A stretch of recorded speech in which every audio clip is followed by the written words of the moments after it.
Ito ang vivo V27e. So meron siyang feature na tinatawag na aura light, which is itatackle natin dito sa video na to. So stay tuned. My name is JohnFDong, and tara, let's dig deeper sa vivo V27e. So it's pretty noticeable, no? Itong kanyang flash, pero you don't call it just a flash. It's the aura light feature nitong vivo V27e. And yan guys, no?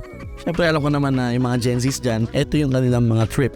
Especially this one, the aura light feature. Now guys, no, I know na sa panahon ngayon, we are always looking for the quality. And vivo V27e, this phone, nasa akin na to for a couple of weeks. So far, hindi pa ako binibigo nito. Marami na tayong mga pictures na na-produce, marami na tayong shots, and ipapakita ko later on yung mga sample shots na kuha natin with this vivo V27e and its aura light feature. Etong vivo V27e features a 64 megapixel optical and electronic image stabilization plus dual ultra stabilization and aura light portrait system and a 32 megapixel front vlogging camera. So ito guys yung sample shot na kinuna natin. Actually dumidilim na sa paligid pero it doesn't matter kasi nga real life use case ang pinapatunayan natin dito. So with vivo V27e, even madilim na sa paligid, no? And it never fails us to amaze. Syempre doon sa kanyang quality, sa picture quality, camera quality, kitang-kita naman guys, oh, madilim pero nagawa ng paraan with the help of the aura light feature. So far, outdoors experience, ang ganda po ng camera quality itong vivo V27e. Again, that's with the help of the aura light feature na meron dito sa vivo V27e. Now, speaking of the back itself, no, I know you notice it. Ang ganda po ng kanyang design. What we have here is the lavender purple, which is I think, no, talaga magugustuhan ng mga tropa natin dyan, mga Gen Zs. If you're looking for phones na merong gantong colorway, I definitely think na magugustuhan niyo. Now, given na yung vivo V27e is meron itong aura light feature, ano pa ba ang makakaya niyang gawin with the camera itself? Well, papakita natin dito mismo sa video na ito. So just like any other smartphone, meron itong camera. Pero the features itself, kung ano yung mga nandyan sa loob ng camera app nila, dyan sila nagkakatalo. So ito, magdidig deeper tayo sa camera app. So napakita ko na sa inyo yung power ng aura light. Ano pa ba ang mga pwede natin makita dito sa phone na ito? First of all, no, makikita agad natin and it's really noticeable na marami tayong options dito. And syempre, hindi po nawawala dito yung stabilization. Ito ang feature kung saan mas ginagawa ng stable ang mga shots ninyo. Especially if you're into travel vlogs or naglalakad kayo, gusto ninyo na stable yung shots ninyo, ito po yung feature na para dyan. And ida-demo po yan sa inyo. Alright, so we will demonstrate, no, yung use case ng stabilization. So papakita ko sa inyo guys yung stabilization on and stabilization off dito sa vivo V27e. So I'll be giving this phone dito sa partner ko. Yan. Para ma-demonstrate din natin sa inyo na kahit hindi ako yung gumamit ng feature na ito or kahit sino po sa inyo ang gumamit na ito is mapapaganan nyo po and magiging effective sa inyo ang stabilization feature nitong vivo V27e. Tara partner!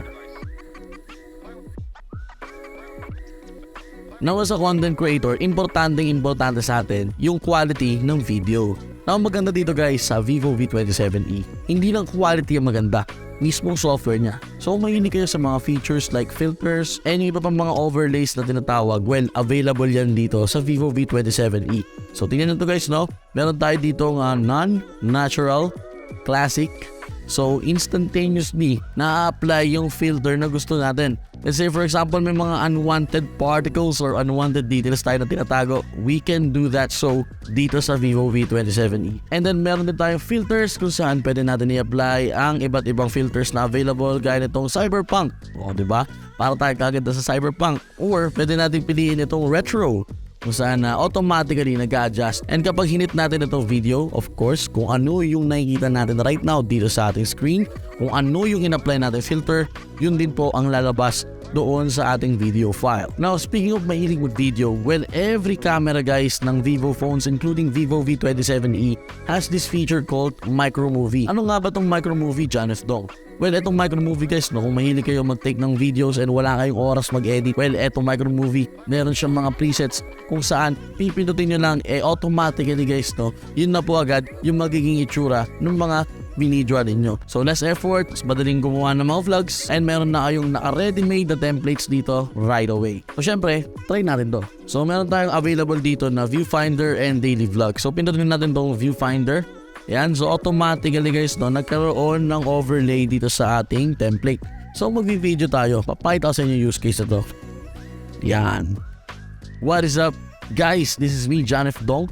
So we're showcasing right now the micro movie feature nitong vivo V27e. Right now, hindi pa na-turn on yung ating aura light feature dito, pero pag in-on natin yan, mas level up ang ating micro movie vlog. And after that, no, pipindutin lang po natin itong check, diba? Naka-ready na yung ating vlog, tapos na-add na agad yung overlay na gusto natin. So less effort, mas madali na ngayon magawa ng vlogs, di nyo na kailangan matuto ng sobrang hardcore para lang ma-add yung mga ganyang klase ng overlay or edits. Additionally, meron itong night mode feature wherein mamaya i-apply natin, lalabas tayo kasi syempre maganda naman i-apply yung night mode. Syempre sa pinaka-realistic na situation or scenario, lalabas tayo sa kalsada, tatry natin yung night mode, and along with that, meron siyang mga styles na tinatawag. So i-apply natin to, papakita natin sa inyo yung mga sample shots later on. So stay tuned kayo until the end kasi i-apply natin guys etong night mode. And lastly, marami pa siya guys under more. So meron 64 megapixel mode, panorama mode, documents, slow-mo, time-lapse, pro mode, double exposure, dual view, and live photo. So if kung kailangan nyo yung mga features na kagaya ng mga nasabi natin, punta na kayo sa more section ng camera apps ninyo, especially using the vivo V27e. Alright, so we're back here outside, no? So gaya na sabi ko kanina, ipapakita ko sa inyo guys yung sample shots natin using the night mode feature. Tapos magsa-sample shots din tayo ng portrait, no, with the help of the aura light para makita nyo guys yung sinasabi ko na maganda nga yung feature ng aura light nitong vivo V27e. So itong key light natin na gamit ngayon, hindi natin gagamitin yan. Aura light feature ng vivo V27e ang gagamitin natin. So tara partner, gawin na natin to.